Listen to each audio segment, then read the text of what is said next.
മാന്യപ്രേക്ഷകർക്ക് നമസ്കാരം. പുതിയ തമ്മിലടി നിങ്ങൾ കേട്ടോ? ബ്രിട്ടാസ് പറയുന്നതിന്റെ കുറച്ച് ഭാഗങ്ങൾ നമുക്ക് ഈ ഒരു വീഡിയോയിൽ മുന്നോട്ട് വെക്കാം. ആദ്യ ഭാഗം ഒന്ന് കേട്ടു നോക്കൂ. ഇന്ത്യ ബ്ലോക്ക് യോഗത്തിൽ ഞാൻ പങ്കെടുത്തിരുന്നു. 3 മണിക്കൂർ ദൈർഘ്യമുള്ളൊരു യോഗമായിരുന്നു. ആ 3 മണിക്കൂർ ദൈർഘ്യമുള്ള ചർച്ചകൾ, അതിൻ്റെ 9 മിനിറ്റ് മാത്രമാണ് അവർ പുറത്തുവിട്ടിരിക്കുന്നത്. എന്ന് വെച്ചാൽ 5% ചർച്ച മാത്രമാണ് പുറത്തുവിട്ടിരിക്കുന്നത്. 95% ചർച്ചകൾ ഇപ്പോഴും പുറത്തുവിട്ടിട്ടില്ല. ആ 95% ചർച്ചകളോട് പ്രതികരിച്ചുകൊണ്ടായിരിക്കണം രാഹുൽ ഗാന്ധി തൻ്റെ അവസാനത്തെ സമാപന പരാമർശങ്ങൾ നടത്തിയത്. നിങ്ങൾ കേട്ടില്ലേ?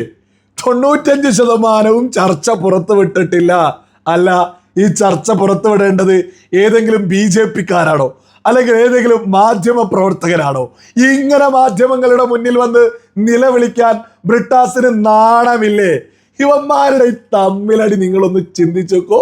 ഇവരൊരു മുന്നണി BJP-യെ പൊട്ടിക്കാനാ ഇപ്പൊ നടക്കും. അടുത്ത ഭാഗം ഒന്ന് കേട്ടോക്കൂ.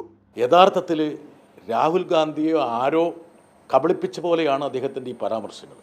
ഉദാഹരണം പറഞ്ഞാൽ, പിണറായി വിജയനെ എനിക്ക് ആലിംഗനം ചെയ്യാൻ കഴിയില്ല എന്ന് പറയുമ്പോൾ സ്വാഭാവികമായിട്ട് അദ്ദേഹം ആരെയൊക്കെയാണ് ആലിംഗനം ചെയ്തതെന്നുള്ള ഒരു ഓർമ്മ ജനങ്ങളുടെ മനസ്സിലേക്ക് വരും. അതിലേറ്റവും പ്രധാനപ്പെട്ട സെലിബ്രേറ്റ് ചെയ്യപ്പെട്ട ആഘോഷിക്കപ്പെട്ട ഒരു ആലിംഗനം, ആശ്ലേഷം എന്ന് പറയുന്നത് ലോകസഭയ്ക്കുള്ളിൽ വെച്ച് നരേന്ദ്രമോദിയെ ആലിംഗനം ചെയ്തതാണ്. അദ്ദേഹം പറയുന്നു RSSന് മുമ്പിൽ തോൽക്കുന്നതിനേക്കാൾ ഭേദം മരണമാണെന്ന് പറയുമ്പോൾ RSSൻ്റെ ഏറ്റവും പ്രധാനപ്പെട്ട കുന്തമനയായ വക്താവായ മോഡി എങ്ങനെ അദ്ദേഹത്തിന് ആലിംഗനം ചെയ്യാം? നിങ്ങൾ കേട്ടില്ലേ? രാജ്യത്തിന്റെ പ്രധാനമന്ത്രി നരേന്ദ്രമോദിയെ രാഹുൽ ഗാന്ധി കെട്ടിപ്പിടിച്ചതൊക്കെ വളരെ മോശമാണ് എന്ന് പറയാൻ ഈ ബ്രിട്ടാസിനൊന്നും ഒരു ഉളുപ്പില്ലേ? രാജ്യത്തിന്റെ പ്രധാനമന്ത്രിയാണ്. മറ്റൊരു കാര്യം എടുത്തു പറയാനുള്ളത്, രാഹുൽ ഗാന്ധിയുടെ കണ്ണു ചുമ്മലും അതും ഇതൊക്കെ തന്നെ നമ്മൾ ആ ഗിമ്മിക്കൊക്കെ നമുക്കറിയാവുന്നതാണ്. എന്നിരുന്നാലും രാഹുൽ ഗാന്ധി പ്രധാനമന്ത്രിയെ കെട്ടിപ്പിടിച്ചത് പൊക്കി പറഞ്ഞുകൊണ്ട് എന്താണ് ഈ വിളിച്ചു പറയുന്നത്? അത് മോശമാണ്, അത് അപകടമാണ് എന്ന രീതിയിലല്ലേ? നാളല്ല ബ്രിട്ടാസിനൊക്കെ ഇങ്ങനെ വിളിച്ചു പറയാൻ? എന്ത് സന്ദേശമാണ് മലയാളികൾക്ക് ഈ ഒരു രാജ്യസഭാ MP ഒക്കെ കൊടുക്കുന്നത്? പ്രധാനമന്ത്രി മോശക്കാരനാണ് എന്നോ? നാളല്ലേ?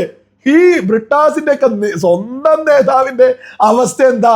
മുന്നണിയിലെ നേതാവ് പോലും പറയാണ് പിണറായി വിജയനെ ആലിംഗനം ചെയ്യില്ല, വളരെ മോശമാണ് എന്ന രീതിയിലല്ലേ സകലരും തിരിച്ചറിയേണ്ടത്? മറ്റൊരു കാര്യം ഒന്ന് ചിന്തിച്ചു നോക്കൂ. ആത്മാഭിമാനമുള്ള, ലേശം ഉളുപ്പുള്ള, ലേശം മാനമുള്ള ഏതെങ്കിലും ഒരാള് ഇത്രയും അപമാനിച്ച ആളുകൾക്കൊപ്പം ഇനിയും ഒരുമിച്ച് മുന്നോട്ട് പോകും? CPM-ന് ഇനി ഇതിലും അപ്പുറം എന്ത് അപമാനമാണ് കോൺഗ്രസിൽ നിന്ന് ഏൽക്കാനുള്ളത്? രാഹുൽ ഗാന്ധി പച്ചക്ക് പറഞ്ഞില്ലേ, പിണറായി വിജയനെ ആലിംഗനം ചെയ്യില്ല, അത് നടക്കില്ല എന്ന്. എന്നിട്ട് ഇപ്പോഴും കോൺഗ്രസിന്റെ ഒപ്പം നിൽക്കാൻ ഈ ബ്രിട്ടാസിനൊന്നും ഉളുപ്പില്ലേ? പിന്നെ ബ്രിട്ടാസൊക്കെ എന്തുകൊണ്ടാണ് ഇപ്പോഴും വാലയിൽ കെട്ടിത്തോങ്ങി പരമാവധി കോൺഗ്രസിനെതിരെയുള്ള പരാതിയൊക്കെ പറഞ്ഞ് കടിച്ചു തൂങ്ങി നടക്കുന്നത്? മറ്റൊന്നുമല്ല, അന്ധമായ BJP വിരുദ്ധത, അന്ധമായ RSS വിരുദ്ധത കൊണ്ട് മാത്രമല്ലേ ഇങ്ങനെയും ആത്മാഭിമാനം പോലും പണയം വെച്ച് രാഹുൽ ഗാന്ധിയുടെ കാലിന്റെ അടിയിൽ പോയിട്ട് ഇയഞ്ഞു നടക്കുന്നത് എന്നല്ലേ മലയാളികൾ തിരിച്ചറിയേണ്ടത്? മറ്റൊരു ഭാഗം കേട്ടു. ഞാൻ സംസാരിച്ചപ്പോൾ 2-3 പോയിന്റുകൾ ഊന്നി. അതിൽ ഒന്നാമത്തെ പോയിന്റ് എന്ന് പറയുന്നത്, ഇടതുപക്ഷവും കോൺഗ്രസും തമ്മിൽ കേരളത്തിൽ പോരടിച്ചുകൊണ്ടിരിക്കുകയാണ്. ഇവിടെ ഇരിക്കുന്ന AICC general secretary KC Venugopal ഉൾപ്പെടെയുള്ള ആൾക്കാർ ഞങ്ങളെ എന്തും പറയുന്നതിന് ഞങ്ങൾക്ക് യാതൊരു വിഷമവുമില്ല. ഉള്ളതും ഇല്ലാത്തതൊക്കെ വേണമെങ്കിൽ അദ്ദേഹം പറഞ്ഞോട്ടെ, നേതാക്കന്മാർ പറഞ്ഞോട്ടെ.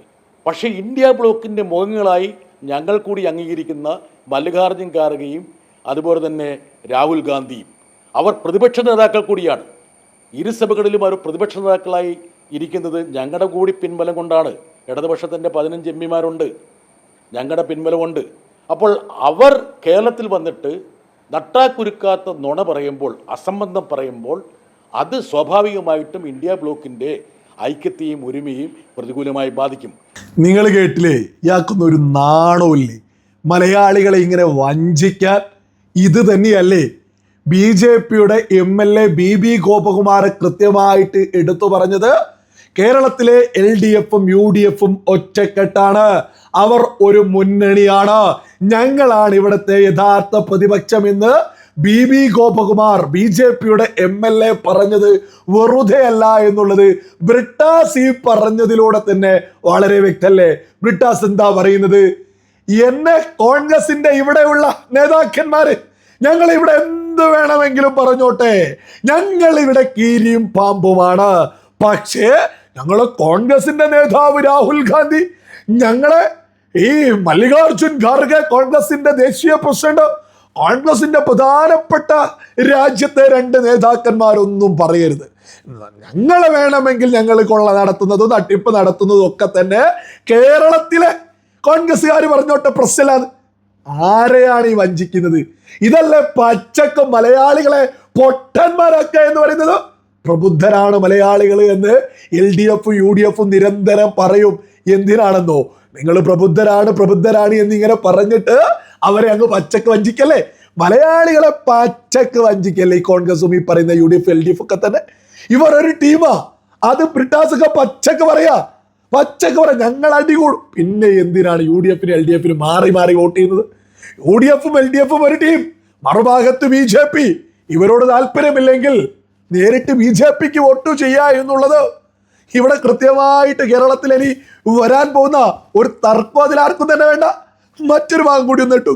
ഇതേ വാക്കുകൾ തന്നെയാണ് ആ യോഗത്തിൽ പങ്കെടുത്ത സമാജ്വാദി പാർട്ടിയുടെ നേതാവ് അഖിലേഷ് യാദവിൽ നിന്നും, തേജസ്വി യാദവിൽ നിന്നും, അതുപോലെ തന്നെ NCPയുടെ നേതാവ് സുപ്രിയ സൂളയിൽ നിന്നും മറ്റനേകം നേതാക്കളിൽ നിന്നും വന്നത്. ഡി രാജ CPIയുടെ നേതാവ് ഇടയ്ക്ക് അദ്ദേഹത്തിനോട് ചോദിച്ചു, എന്തിനാണ് നിങ്ങൾ ഇടതുപക്ഷത്വം ഇല്ലാതെ പോയി എന്നുള്ളൊരു ആരോപണം കേരളത്തിൽ വന്ന് ഉന്നയിച്ചത്? ഉടനെ രാഹുൽ ഗാന്ധി മറുപടിയായി പറഞ്ഞു, നിങ്ങളല്ലേ അദാനിയെ കേരളത്തിലേക്ക് കൊണ്ടുവന്നത്. അപ്പോൾ ഞാൻ അദ്ദേഹത്തോട് പറഞ്ഞു, നിങ്ങളുടെ വസ്തുതകളൊക്കെ തെറ്റാണ്, ഫാക്ട്സ് ആർ റോങ്. അദാനിയെ കേരളത്തിലേക്ക് ആനയിച്ചത് UDF സർക്കാരാണ്. അദ്ദേഹം നിശബ്ദനായി. നിങ്ങൾ കേട്ടില്ലേ, അദാനിയെ വളർത്തിയത് കോൺഗ്രസ് ആണ് എന്നുള്ളത് ഒരു തർക്കമില്ലാത്ത വിഷയ. അദാനി മോദിയുടെ കാലത്ത് പൊട്ടിമുളച്ചതൊന്നല്ല, അദാനി കോൺഗ്രസിന്റെ കാലം മുതലേ ഇവിടെ വളർന്നു വന്നതാണ്. കോൺഗ്രസും ഇടതുപക്ഷമൊക്കെ ഒരേപോലെ തന്നെ അദാനിയെ പിന്തുണയ്ക്കുന്നു, അദാനിയെ കൂട്ടിപ്പിടിക്കുന്നു എന്നുള്ളതൊക്കെ തന്നെയാണ് ബ്രിട്ടാസി പറയുന്നത്. മറ്റൊന്ന് നിങ്ങൾ കേട്ടില്ലേ, ഇവരുടെ മുന്നണിയിലുള്ള അഖിലേഷ് യാദവ്, തേജസ്വി യാദവ് കാട്ടുകൊള്ളക്കാരെ കുറിച്ചല്ലേ ഈ പറയുന്നത്? ഈ പറയുന്ന കോൺഗ്രസിന്റെ നേതൃത്വത്തിലുള്ള മുന്നണി കാട്ടുകള്ളന്മാരുടെ, കുംഭകോണക്കാരുടെ, തട്ടിപ്പുകാരുടെ, കൊള്ളക്കാരുടെ മുന്നണിയാണ് എന്നല്ലേ ഈ ബ്രിട്ടാസ് പറഞ്ഞ ഓരോ പേര്? അഖിലേഷ് യാദവ്, തേജസ്വി യാദവ്, ഇവർ ഓരോ പേര് പറയും ഇവരുടെ മുന്നണിയിലുള്ള ആളുകളെ. ഈ പറയുന്ന കോൺഗ്രസിന്റെ നേതൃത്വത്തിലുള്ള മുന്നണിക്ക് നമ്മുടെ രാജ്യം ഭരിച്ചാൽ നമ്മുടെ രാജ്യം ഇവന്മാരൊക്കെ കൂടി കൊള്ളയടിക്കൂ. ഇതൊക്കെ സകല ആളുകളും തിരിച്ചറിയണം.